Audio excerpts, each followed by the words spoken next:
लक्षात आलं की कर्मचाऱ्यांमध्ये मग परमनंट कर्मचारी, काही कंत्राटी कर्मचारी आहेत, या कर्मचाऱ्यांच्या माध्यमातून काही दर्शन देण्यासाठी पैसे घेतले जातात आणि ते गुगलमार्फत घेतले जातात.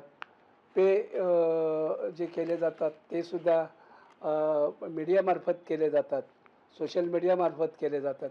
वेगवेगळ्या माध्यमातून ह्या पैशाची इथे कुठेतरी दर्शन देण्यासाठी ही अनियमितता सापडते.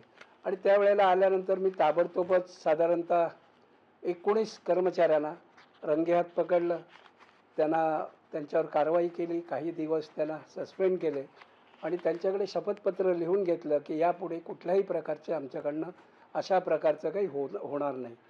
त्यानंतर आमच्या लक्षात आलं की बाहेरचे जे काही एजंट मंडळी किंवा काही स्टॉलधारक होते, हे परस्पर लोकांना दर्शन देण्याच्या नावाखाली हे आतमध्ये दर्शन देत आहेत आणि त्याच्यामध्ये सुद्धा काही आर्थिक व्यवहार होतो. हा व्यवहार आम्ही तातडीने बंद केला. त्यानंतर काही ठिकाणी कर्मचारी हातचलाकी करून पैसे काही काढतात. हे ज्या वेळेला लक्षात आलं त्यावेळेला आम्ही पोलीस खात्याला पत्र लिहिलं की अशा प्रकारची आपण चौकशी करावी आणि हे जे कोणी आहेत त्यांच्यावर कारवाई करावी. त्यानंतर ते 9 कर्मचारी पकडले गेले, त्यांच्यावरती कारवाई करण्यात आली. त्यामुळे सुद्धा जे उत्पन्न कमी होत होतं ते वाढलं. त्यानंतर केलेली उपाययोजना म्हणजे जे भटजी आहेत, ह्या भटजींना सुद्धा आलेला भक्त हा पेटीत काही दान करतो आणि काही भटजींना पैसे देतो. ही आपली हिंदू परंपरा आहे. पण आपल्या असलेल्या नियमाप्रमाणे किंवा GR प्रमाणे भटजींना जर कोणी भक्तांनी पैसे दिले तर त्यांनी ते दानपेटीत टाकावेत, अशा प्रकारची नियमावली आहे. पण तिकडे दुर्लक्ष केलं जात होतं आणि आम्ही कटाक्षाने भटजी मंडळींची बैठका घेऊन त्यांनाही सांगितलं की आपल्याला जे पैसे दिले जातील तेही दानपेटीत टाका. आणि ते टाकल्यानंतर असं लक्षात आलं प्रचंड मोठ्या प्रमाणात ही निधीची वाढ होते. आणि ही वाढ झाल्यानंतर साधारणतः ही वाढ आणखीन कशी होऊ शकेल किंवा ऑडिटमध्ये हे आपल्याला कसं दाखवता येईल की यापूर्वीसुद्धा हे वाढ होऊ शकली असती पण ती होत नव्हती. यावेळेला आमचे 10 ट्रस्टी मिळून प्रत्येक छोट्या मोठ्या गोष्टींकडे लक्ष देत आहेत आणि त्यामुळे हे उत्पन्न वाढलेलं आहे. हे मला अभिमानाने या ठिकाणी सांगावं लागेल. जे पत्र दिलं आहे ह्या पत्रामागचा उद्देशच हा होता. 2 वर्षापूर्वी 40-45 लाख जर दानपेटीत जमा होत असतील आणि आता ती रक्कम जर 90 आणि साधारण 98 लाखापर्यंत गेली असतील तर त्याच्यामधला फरक का होता हे शोधावं, ही यामागची भावना होती. त्यानंतर दुसरी एक, इथे पैसे मोजण्यासाठी बाहेरचे काही कर्मचारी NGOज मागवले जायचे आणि त्या NGOच्या माध्यमातून ते पैसे मोजले जायचे. आमच्या लक्षात आलं हे जर आपण थांबवलं आणि जर आपलेच कर्मचारी तिथे पैसे मोजण्यासाठी लावले तर मला असं वाटतं तिथे जर काही लूप होल्स असतील तर त्यामुळे सुद्धा या उत्पन्नामध्ये वाढ होऊ शकते.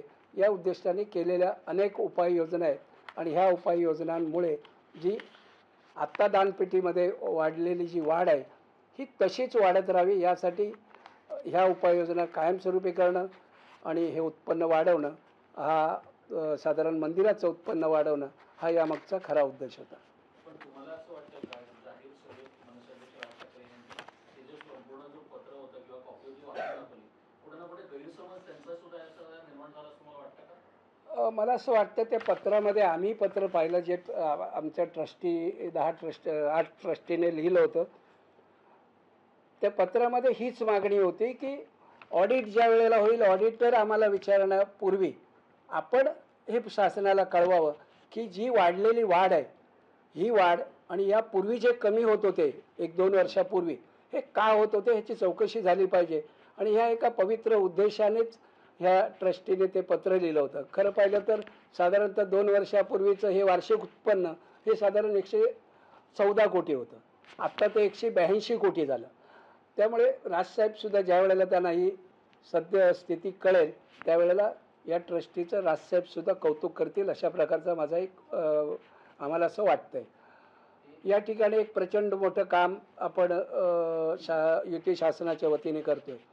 साधारणतः तो आराखडा येईल आणि त्या कार्यक्रमाचं उद्घाटनही फडणवीस साहेब आणि शिंदे साहेबांनी केलं. मी राजसाहेबांना पत्र लिहिलं की साहेब इथे जे काही नवीन काही सुशोभीकरण होऊ पाहत आहे हे आम्हाला आपल्याला दाखवायचं आहे, कारण राजसाहेबसुद्धा एक चांगले कलाकार आहेत. त्या उद्देशाने त्यांनाही पत्र दिलं. त्यामुळे मला असं वाटतं राजसाहेबांचा यामागचा उद्देश सिद्धिविनायक मंदिराला बदनाम न करता जे चांगलं काम केलं आहे आमच्या ट्रस्टीने त्यांना शाबासकी देणं पुरतं असावं असं मला वाटतं आहे.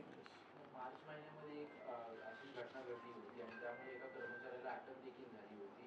ते प्रकरणाने तुम्ही ज्या काही उल्लेख करताय ते एकच आहेत का सर्व? नाही नाही, अनेक याच्यामध्ये म्हणजे ह्या ज्या काही आम्ही उपाययोजना सांगितल्या, जे लूपहोल्स होते ते सांगितले.